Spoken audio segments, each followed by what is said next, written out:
Dhananjay Giri ji, let's face the facts. मतलब आप मुझे बताइए ना कि यहाँ पर आप कह रहे हैं बाय इलेक्शन है, हार जीत लगी रहती है, ठीक है, लेकिन भाई बाय इलेक्शन के बहुत सारे बाय प्रोडक्ट्स भी होते हैं।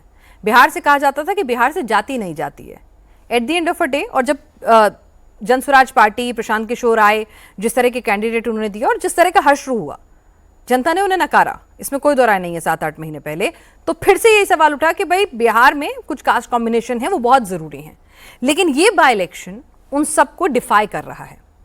तो आपको लगता है कि पूरे देश के लिए ये बांकीपुर एक झांकीपुर बीजेपी के लिए बन सकता है और एक कंसर्न इश्यूज हैं, जबकि हम देख रहे हैं कि ऑनगोइंग प्रोटेस्ट किस तरह से हो रहे हैं, छात्रों के मुद्दों को किस तरह से सड़क से लेकर सदन तक उठाया जा रहा है।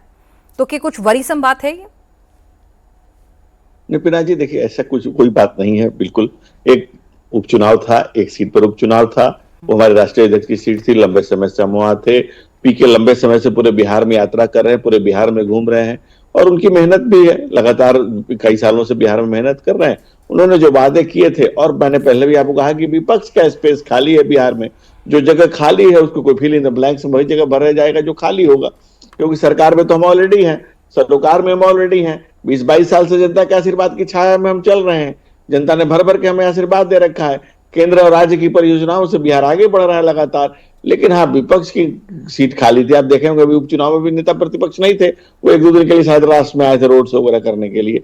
जो बिहार की जनता ने ये जो जगह भरी है पॉलिटिकली, आप अगर इसको देखेंगे तो 2 तरीके से आप इसको कह सकते हैं। एक तो पॉलिटिकल हार जीत नहीं है, ये एक जो लगातार प्रोपेगेंडा थ्योरी उनकी चल रही थी पीके की कि मैं ये कर दूंगा, मैं वो कर दूंगा, मैं तो जनता ने कहा एक बार देखते हैं इनके लंबे समय की मेहनत को। दूसरी बात, अगर जनता ऐसे देखने लग गई, सुनिए ना, वही तो मैं आपसे कह रही हूँ, जनता ने आम आदमी पार्टी को देखा दिल्ली में, जनता ने आम आदमी पार्टी को देखा पंजाब में, ठीक है। सीजेपी वहां कह रहा है कि हम अपनी अलग पार्टी बनाएंगे। जेनजी जिसका वोट परसेंटेज अगर आप देखें तो लगभग 28 से 30% है, और अगर आप 29 से 40 को भी जोड़ के स्पिल ओवर को जोड़ लें तो 40% हो जाता है।